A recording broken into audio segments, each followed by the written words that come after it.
All right, let's just dive right into this explainer.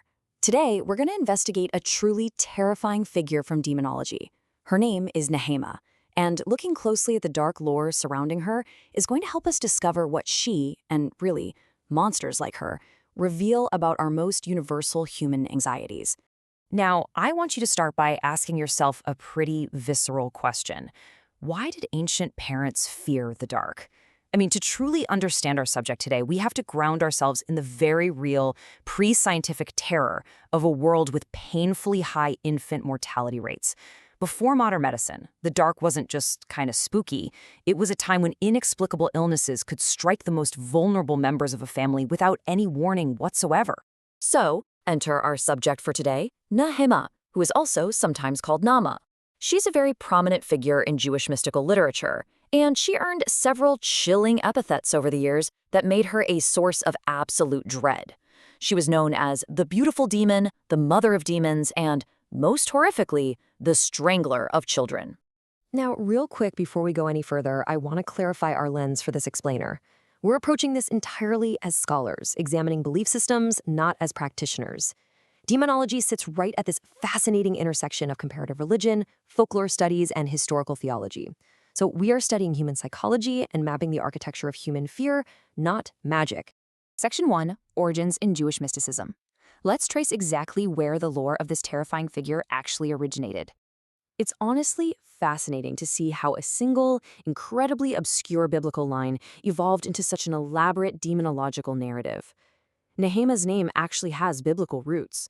In Genesis 4:22, she's briefly mentioned simply as the sister of Tubal-Cain, and that's literally it. But medieval commentators who were trying to explain the origins of demons took that single verse and they just ran with it. By the 13th century, in the foundational Jewish mystical texts called the Zohar, she expands into this terrifying consort of demons who plagues humanity. And by the medieval era, this belief had actively manifested into the physical world, with desperate parents placing protective amulets in their babies' cribs to ward her off.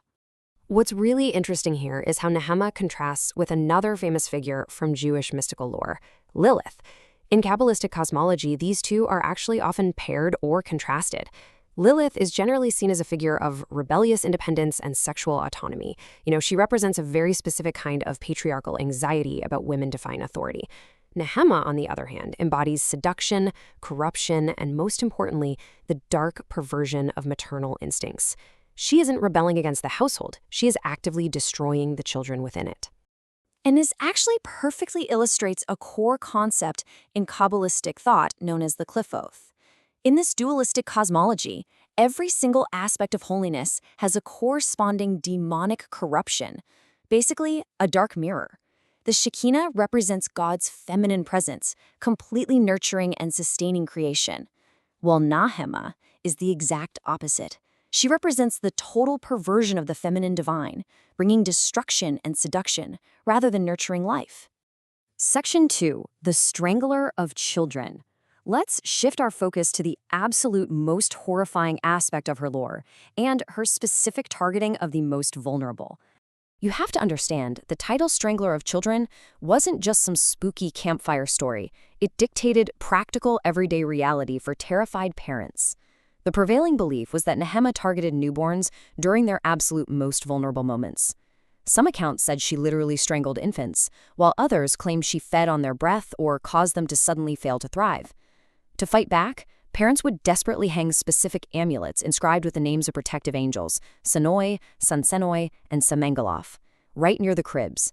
They kept exhausted, terrified vigils over newborns and mothers in the days immediately following birth, literally standing guard against demonic predation. Section 3, Monsters Across World Cultures. Let's zoom out for a second and see how this builds across the globe, proving this really wasn't an isolated fear unique to just one community. Because deep cross-cultural anxieties birthed nearly identical monsters worldwide. While Jewish tradition has Nahema targeting newborns, if we look at Mesopotamian tradition dating all the way back to 2000 BCE, they had Lamashtu, who targeted pregnant women and drank the blood of babies. In ancient Greece, they feared Lamia, a horrific child-eating monster. So the underlying terror here is just completely universal. And we should briefly note that these parallels absolutely continued into other major belief systems as well. Medieval Christian demonology developed the terrifying myth of changelings, where demonic entities would steal human babies and leave a demonic substitute right in their place. Similarly, Islamic traditions include specific jinn that threaten children and pregnant women, requiring their own very specific protective rituals. Across the board, these entities serve the exact same psychological function for anxious parents. Section 4. The meaning of the monster. And this brings us to a crucial aha moment in our explainer today. These aren't just ghost stories. They are profound, pre-scientific coping mechanisms. So when modern scholars examine Nahema today, they break down her myth through a few really fascinating lenses. Through a feminist lens, she represents extreme patriarchal fears about female power outside of male control, projecting societal anxieties onto women who reject prescribed maternal roles.